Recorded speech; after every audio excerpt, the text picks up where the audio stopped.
Friends, आप सब कैसे हो? उम्मीद है बहुत बढ़िया होगे और अपनी तैयारी को अच्छे से कर रहे होगे। तो कल हमारी क्लास हो चुकी थी योगात्मक अभिक्रिया।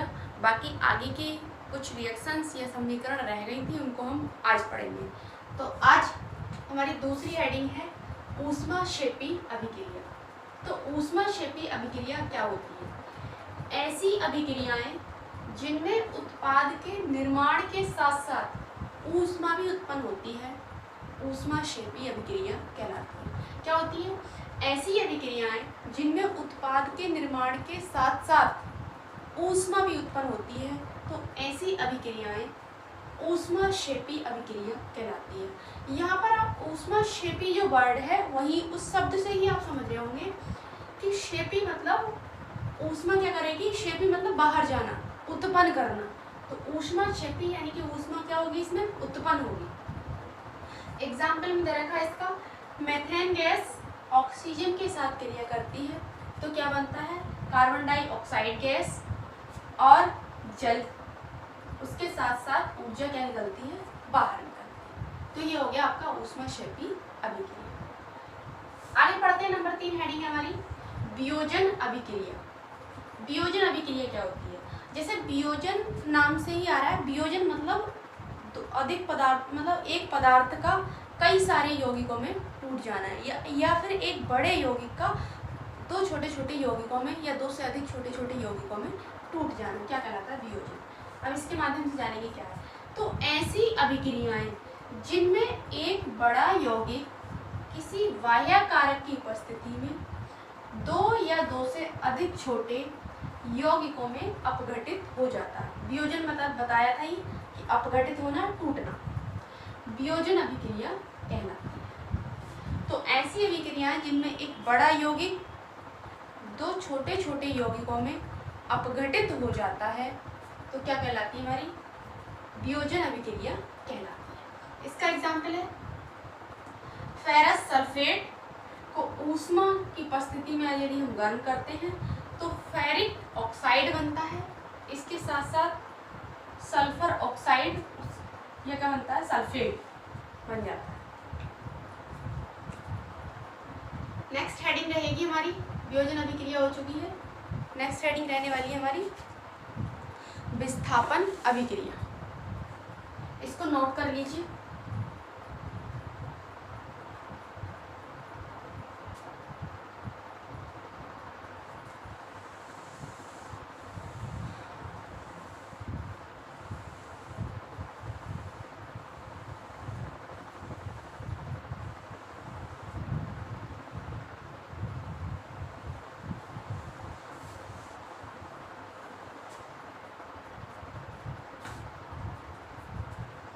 नंबर 4 आती है हमारी विस्थापन अभिक्रिया।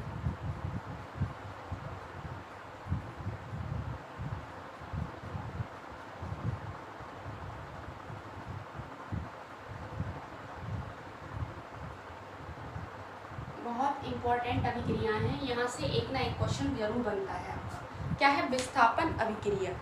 तो वह रासायनिक अभिक्रिया जिसमें किसी यौगिक के, वह रासायनिक अभिक्रिया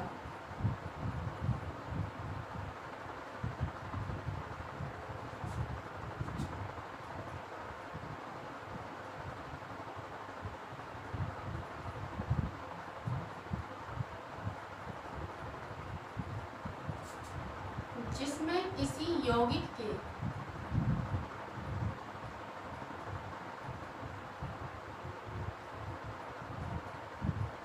वह रासायनिक अभिक्रिया जिसमें किसी यौगिक के अणु से या परमाणु से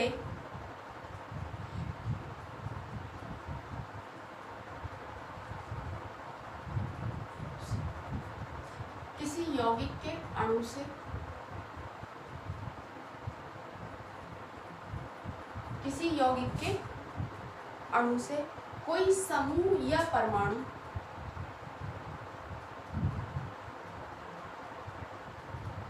अणु से,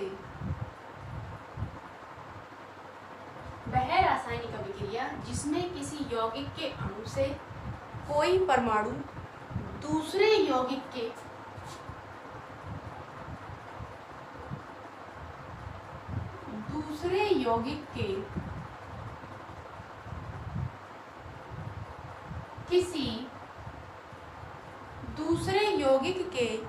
किसी परमाणु द्वारा प्रतिस्थापित हो जाता है।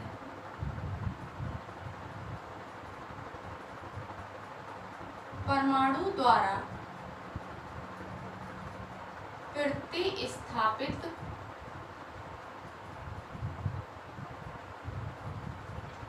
हो जाता है।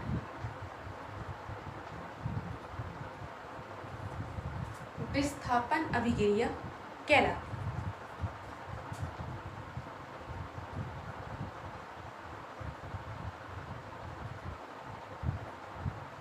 विस्थापन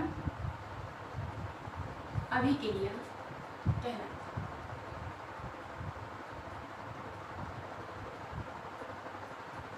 अच्छा, विस्थापन शब्द का मतलब क्या है? तो विस्थापन शब्द का मतलब ही है कि अपनी जगह से दूसरी जगह चले जाना, एक जगह से दूसरी जगह ट्रांसफर हो जाना, क्या है विस्थापन। इस तरह वह रासायनिक अभिक्रिया जिसमें किसी यौगिक के अणु से कोई परमाणु फिर दे रखा दूसरे यौगिक के किसी परमाणु द्वारा प्रतिस्थापित हो जाता है, तो क्या कहलाती है? विस्थापन अभिक्रिया कहलाती है। एग्जाम्पल से अच्छे समझ में आएगा। आप इसका एग्जाम्पल देखिए, दे रखा है जब कॉपर की पत्ती को सिल्वर नाइट्रेट के विलयन में डाला जाता है। ये देखिए एग्जाम्पल है आपका, कॉपर सिल्वर नाइट्रेट के विलयन में डाला जाता है तो क्या बनता है?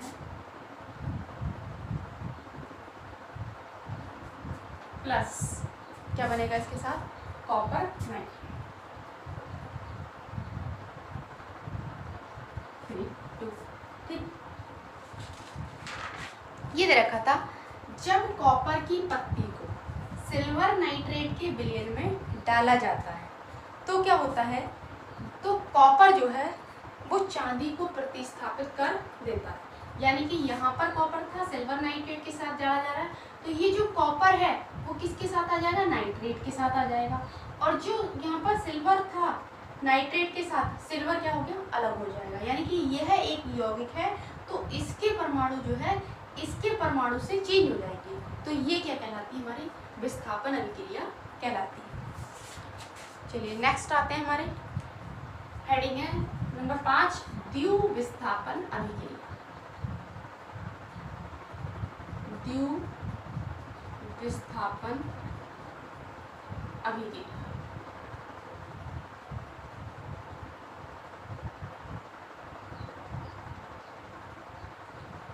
द्विविस्थापन अभिक्रिया।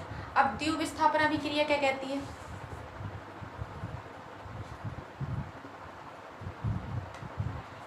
तो ऐसी अभिक्रियाएं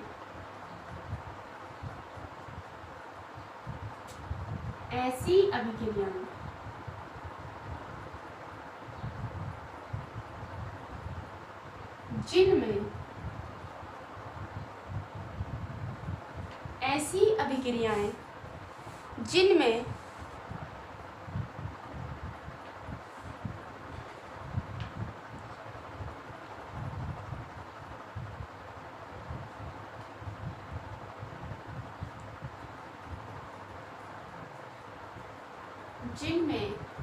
उनके यौगिकों के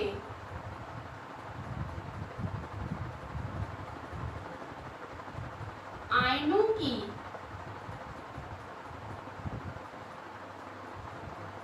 अदला बदली हो जाती है। अदला बदली हो जाती है।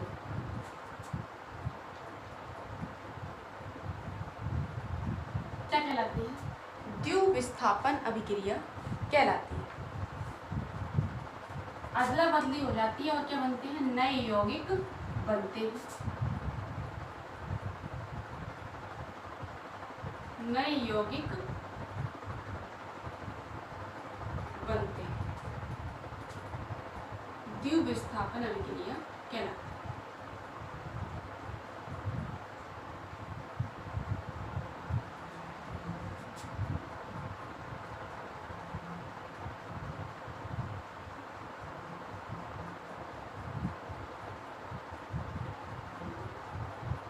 विस्थापन अभिक्रिया कहलाती है। तो क्या है? ऐसी अभिक्रियाएं जिनमें उनके यौगिकों के आयनों में क्या हो जाएगी? अदला बदली हो जाती है, तो नए यौगिक बनते हैं। ये अभिक्रिया द्वितीय विस्थापन अभिक्रिया कहलाती है। एग्जाम्पल देखिए इसका। एग्जाम्पल कह रहा है सिल्वर नाइट्रेट किसके साथ अभिक्रिया करता है? तो सिल्वर नाइट्रेट सोडियम क्लोराइड के साथ अभिक्रिया करता है। Silver nitrate sodium chloride NaCl के साथ अभिक्रिया करता है। तो क्या बनेगा आपका? NaNO3 सोडियम नाइट्रेट प्लस क्या बन जाएगा? AgCl। क्या बन गया? AgCl। ठीक है, ये हो गया हमारा सिल्वर नाइट्रेट, ये सोडियम क्लोराइड, यहाँ बनेगा सोडियम नाइट्रेट और ये सिल्वर क्लोराइड। तो यह क्या हुआ? ये जो यौगिक थे इसके आयनों की, यानी कि ये यौगिक इसके साथ जो आयन लगे हुए हैं तो इनकी क्या हो जा रही है? अदला बदली हो जा रही है। तो यही क्या करती है? द्वितीय विस्थापन अभिक्रिया कहलाती है।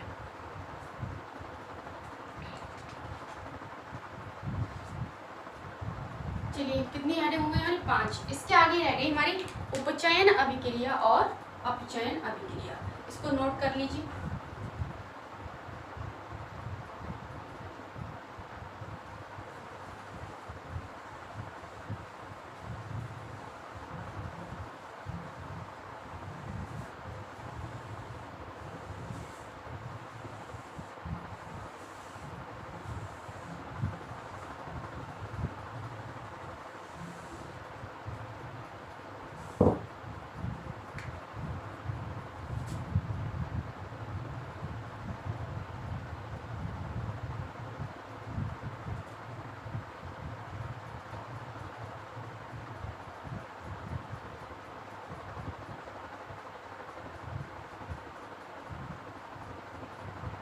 उपचयन अभिक्रिया, चलिए एक ही करके पढ़ लेते हैं। एक होती है उपचयन अभिक्रिया और एक होती है अपचयन अभिक्रिया। तो इसमें जानेंगे हम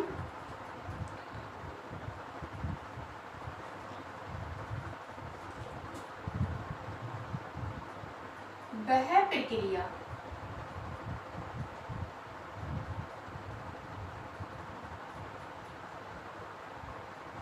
जिसमें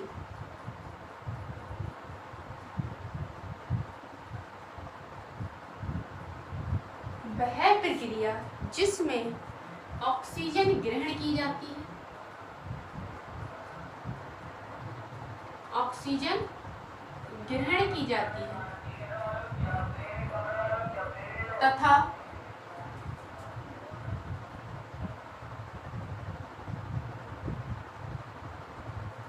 हाइड्रोजन का त्याग किया जाता है।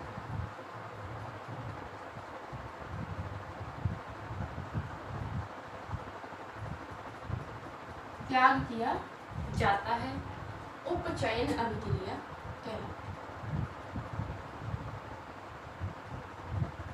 उपचयन अभिक्रिया कहलाती है।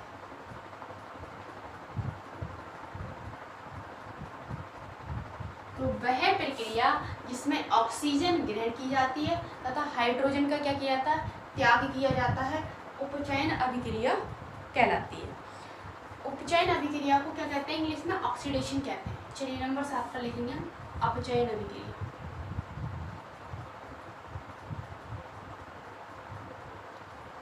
अपचयन अभिक्रिया। अपचयन अभिक्रिया को इंग्लिश में रिडक्शन भी कहते हैं। जानेंगे कि वह अभिक्रिया एक दूसरे की, ये दोनों अभिक्रियाएं क्या है? अपोजिट है। वह प्रक्रिया जिसमें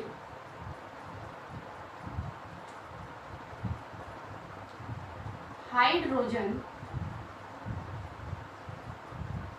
जिसमें हाइड्रोजन ग्रहण की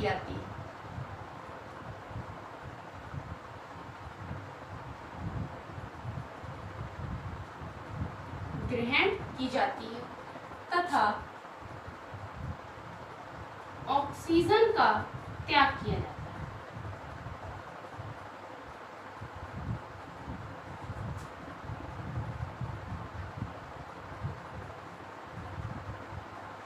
तथा ऑक्सीजन का त्याग किया जाता है, अपचयन अभिक्रिया कहलाती है।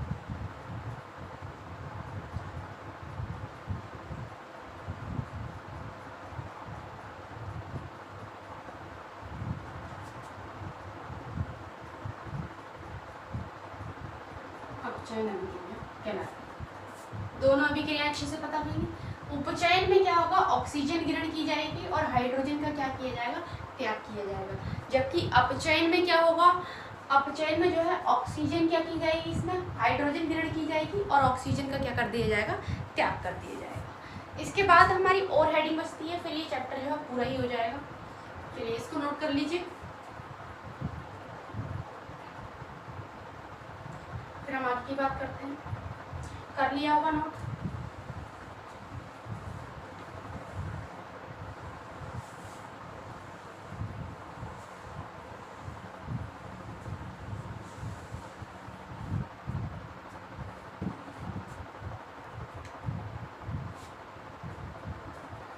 नेक्स्ट हेडिंग आती है हमारी संक्षारण। ये भी काफी पूछा जाता है, इंपॉर्टेंट पॉइंट। हेडिंग क्या रहेगी हमारी, संक्षारण, जिसको इंग्लिश में कहते हैं कोरोजन। ठीक, जिसको इंग्लिश में क्या कहते हैं, कोरोजन। अब ये संक्षारण क्या है?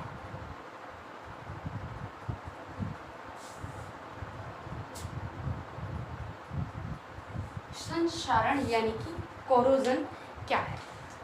तो इसमें देखेंगे हम संक्षारण क्या है। जब कोई अम्ल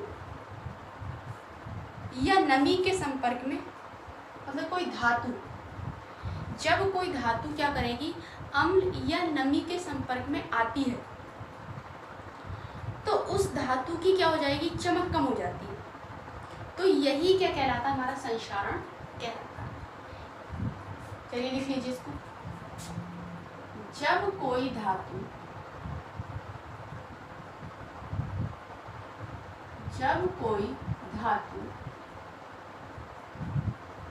अम्ल या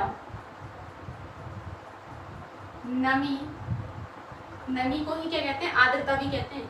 जब कोई धातु अम्ल या नमी के संपर्क में आती है,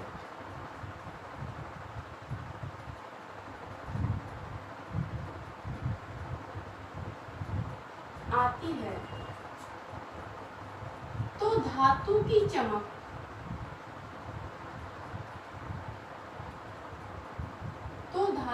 चमक,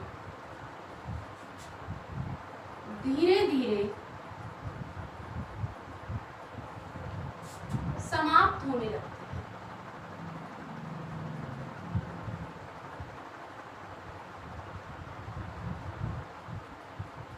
तो धातु की चमक धीरे धीरे समाप्त होने लगती है। इस प्रक्रिया को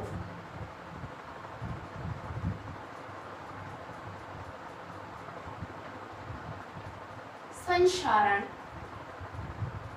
इस प्रक्रिया को संक्षारण या लोहे पर जंग लगना कहते हैं।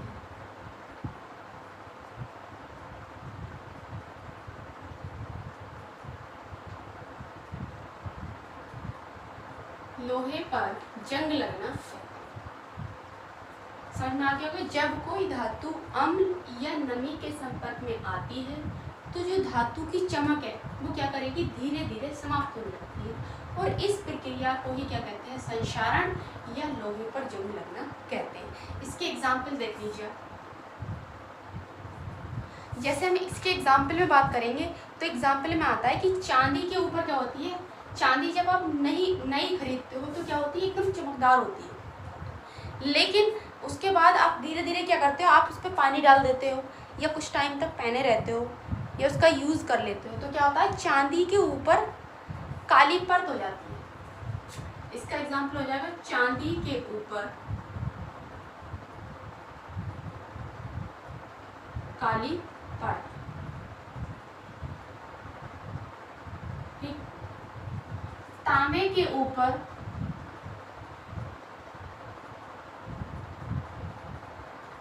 हरी परत। तांबे के ऊपर क्या होती है, हरी परत। ये क्या है, संक्षारण के एग्जाम्पल। एक हेडिंग और बची हमारी नेक्स्ट, विकृत गंधिता। हेडिंग है हमारी विकृत गंधिता। अब ये क्या है विकृत गंधिता, तो विकृत गंधिता को इंग्लिश में कहते हैं रेंसिडिटी। विकृत गंधिता को इंग्लिश में कहते हैं रेंसिडिटी। अब विकृत गंधिता क्या है, तो विकृत गंधिता जो है एक रासायनिक प्रक्रिया है। यह एक रासायनिक प्रक्रिया है।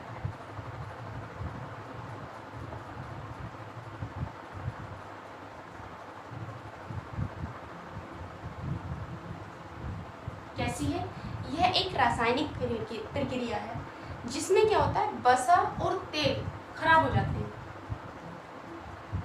जिसमें वसा और तेल खराब हो जाते हैं।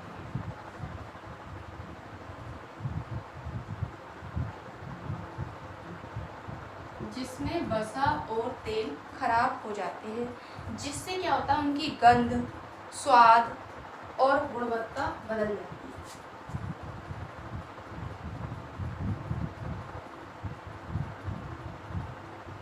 जिससे उनकी गंध, स्वाद व गुणवत्ता बदल।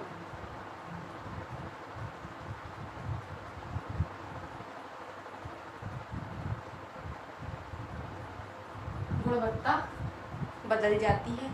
यह प्रक्रिया जो है आमतौर पर ऑक्सीकरण के कारण होती है। यह प्रक्रिया आमतौर पर ऑक्सीकरण के कारण होती है।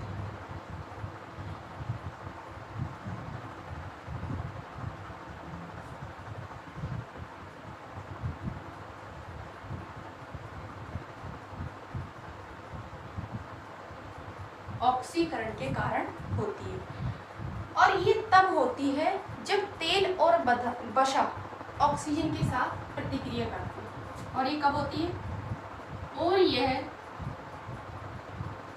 तब होती है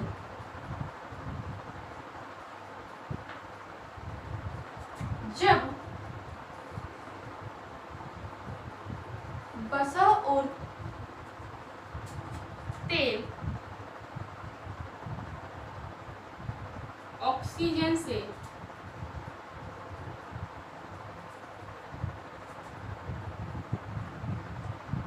ऑक्सीजन के साथ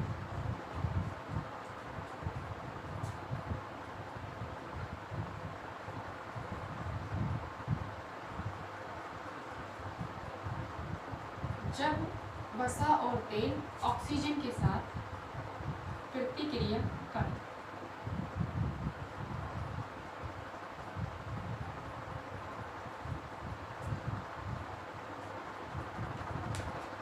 विकृत गंधिता यानी कि रेंसिडिटी क्या है, तो ये एक रासायनिक प्रक्रिया है। इसमें क्या होता है, जिसमें वसा और तेल क्या हो जाते हैं, खराब हो जाते हैं। और जब वसा और तेल खराब होंगे तो उनकी गंध, स्वाद और क्या होगा, उनकी गुणवत्ता क्या हो जाएगी, बदल जाती है। ये प्रक्रिया जो है आमतौर पर कब होगी, ऑक्सीकरण के कारण होती है, और ये तब ही होती है जब वसा तेल किसके साथ, ऑक्सीजन के साथ प्रतिक्रिया करते हैं। आई होप आपको ये क्लास अच्छे से समझ में आई होगी। इस क्लास को आप नोट कर लें, एक नोटबुक बना लें साइंस की, और उसमें आप क्रम से क्या करें, नोट करते हुए चले जाएं क्लास बाय क्लास। और ये जो है आपका चैप्टर पूरा हो चुका है। कल हम पढ़ेंगे नेक्स्ट, यानी कि दूसरा चैप्टर। Thank you friends.